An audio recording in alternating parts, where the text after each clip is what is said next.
It's Lanre.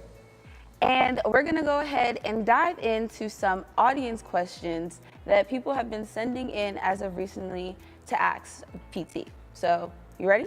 Yeah, I'm ready. All Let's go. right. So the first one is it's a loaded question. So PT, during the This Is My Story season, you described how you began discerning God's voice early on, including in identifying your spouse.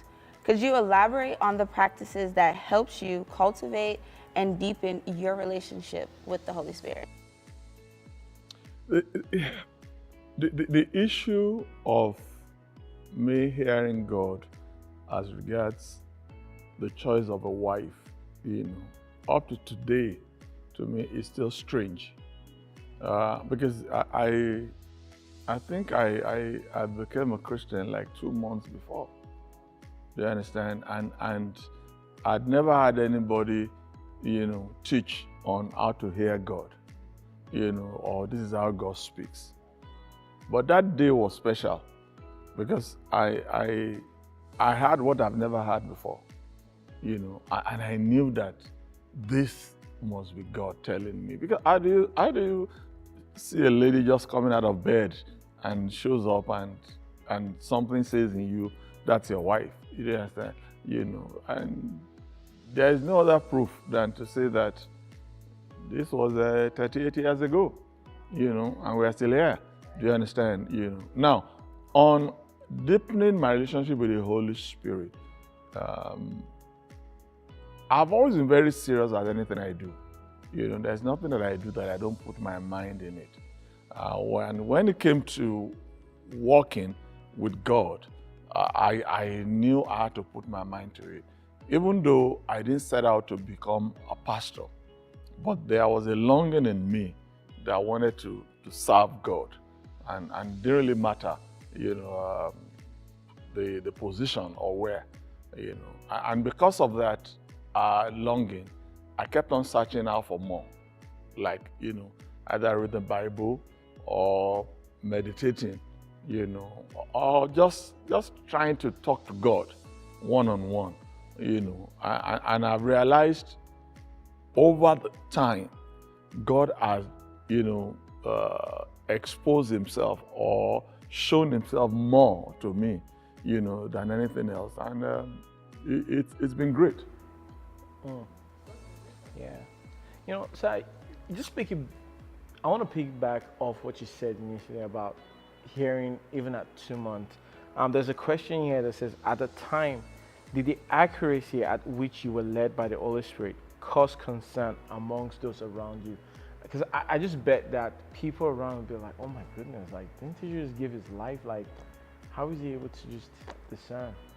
They didn't really take it seriously, because things like that, in my time, people didn't take it seriously. What I mean by that is that they are just saying, you hardly know this girl, and you are saying God told you that she's your wife. So how do you navigate that? And all they did was to say, let's wait and see what's going to happen. And over the years, they've been looking at it and they said, you know what? Perhaps God really spoke to this guy. They understand? Because, there's something about longevity, that whether you like it or not, you see, if somebody gives a prophecy, for instance, it's time really that will declare the prophecy. It's time, So after a while, when the prophecy comes to pass, you don't have to be a prophet yourself to know that that was a prophecy that has come to pass. You understand? Because everybody will see it and they'll say, okay. So there wasn't any kind of issue with my friends, like that on what I said. They just said, wow, we can't believe that this guy will say this, or that he's going to want to settle down just like that, And it wasn't difficult for me, honestly. It was not. I know my wife might not like that, but most women don't like it because they just want, a kind of, romantic story and things like that, And there's nothing wrong in that, But what I tell people is that no matter, how good the romance is and things like that, if God is not there, it's a lie. Except the Lord builds, they labor in vain, they that build.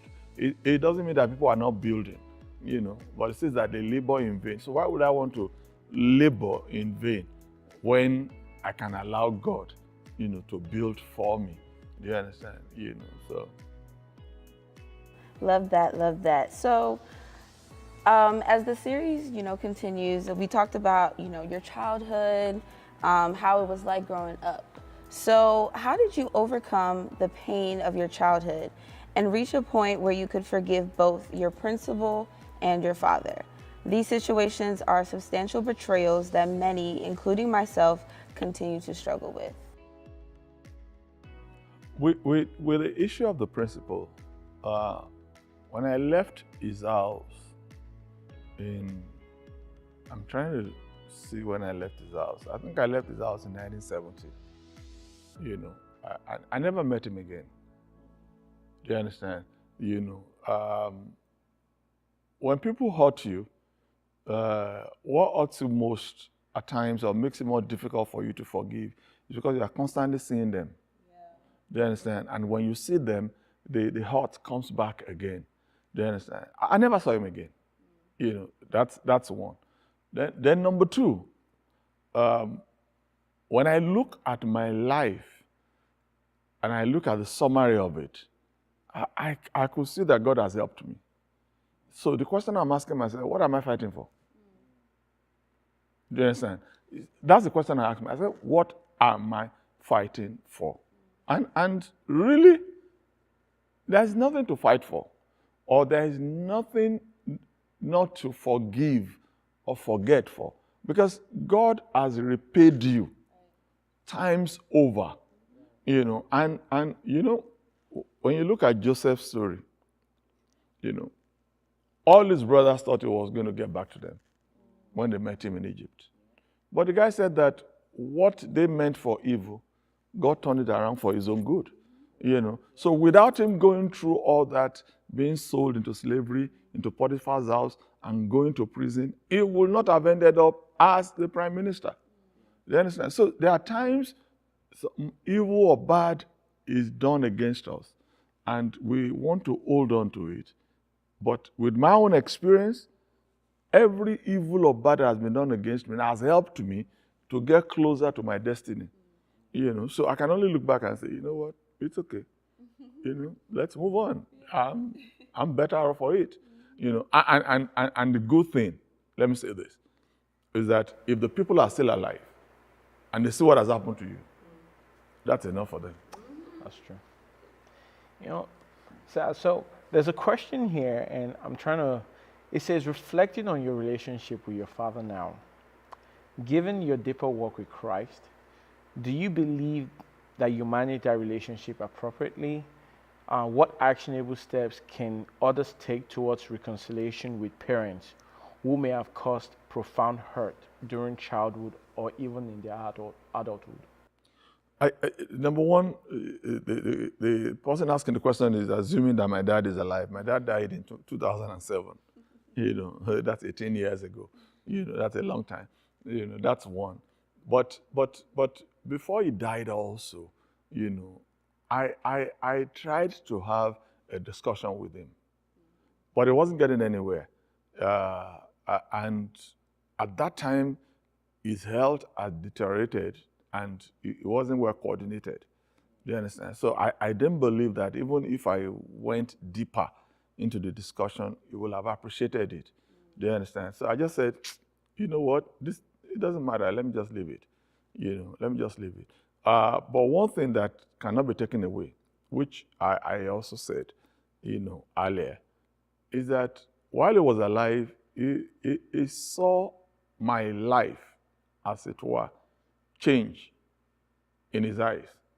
The things he never thought I could become, I became. Not even now. If it is now, it will have a major shock. Do you understand what I'm saying? And so for me, I just had to move on. This thing about holding on, to grudges. It's eating out too many people. The people that offended you, many of them have even moved on. Do you understand? But you are the one, you are now griping with it. You are the one dealing with it, and it's eating you up on the inside. So I said to myself, I can't give you two things at the same time. The first one, you hurt me. The second one, then I'm going to be unforgiving towards you. No, I can't do that. So over the years, what I've done, is that when people hurt me, it's not so difficult for me to forgive. But I ensure I will never put myself in a situation that you will do it again. You will never have a second chance. And that's just it. You will never have a second chance. That's it. Do you understand? If I brought you into my bedroom and you looked into my bedroom and you hurt me, you will not see the doors again. It doesn't mean I've not forgiven you, but you will not see the doors of my bedroom. Not to enter. You will not even enter. Do you understand what I'm saying? So first one, it's your fault that you messed me up. But second one is going to be on me that I allowed you to do it again. It's not going to happen. It's been an amazing conversation here with Pastor Tola, and man, have there been amazing gems that have been dropped. I hope you all are paying attention. Continue to send in your questions. We have so much more to discuss in the upcoming episodes of Insights with PT. So don't forget to send in them questions, send in your topics, any type of concerns that you want to hear being discussed right here with Insights with PT to the email address insightswithpt@jesushousebaltimore.org. We'll see you all next time.